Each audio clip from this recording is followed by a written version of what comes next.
پتہ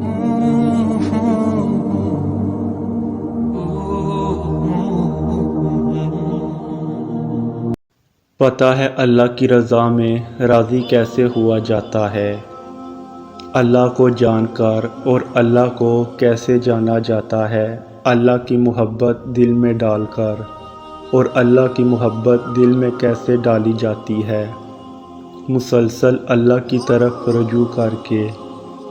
اور اللہ کی طرف رجوع کرنے کے آسان طریقے کیا ہیں؟ اپنے ساتھ پیش آنے والے ہر واقعے کی نسبت اللہ سے جوڑنا، اور اللہ سے ہر نسبت پتہ ہے کیسے جوڑی جاتی ہے۔ تمہارا دل کسی چیز یا کام کی طرف متوجہ ہو، تم نے اس کام کا ارادہ کیا، تم نے انشاءاللہ کہہ کر اس کی نسبت اللہ سے جوڑ دی۔ نہ صرف زبانی کلام بلکہ تم نے اپنے دل اور دماغ کو بھی یقین کروایا کہ یہ کام مکمل صرف تب ہوگا جب اللہ چاہے گا۔ تم نے اس کام کی شروعات میں ہی اللہ سے رجوع چاہا۔ اب تمہارا وہ کام ہو گیا، تمہیں خوشی ملی، اللہ نے تمہاری رضا میں اپنی رضا شامل کر کے تمہارے اس کام کو تکمیل تک پہنچایا۔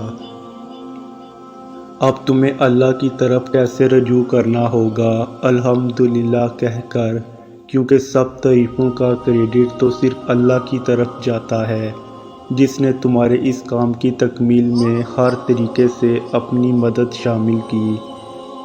پہلے تمہارے دل میں خیال ڈالا، پھر اسے تمہاری رضا بنایا، پھر اسے تمہارا ارادہ بنایا، پھر اسے اپنی رضا میں شامل کیا۔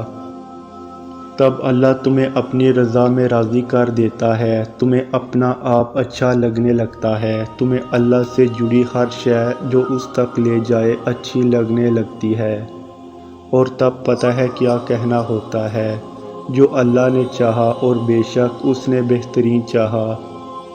آج تمہیں تمہاری منزل مل گئی، آج تم راضی ہو گئے اللہ کی رضا میں، اس نے راضی کر لیا تمہیں اپنی رضا میں۔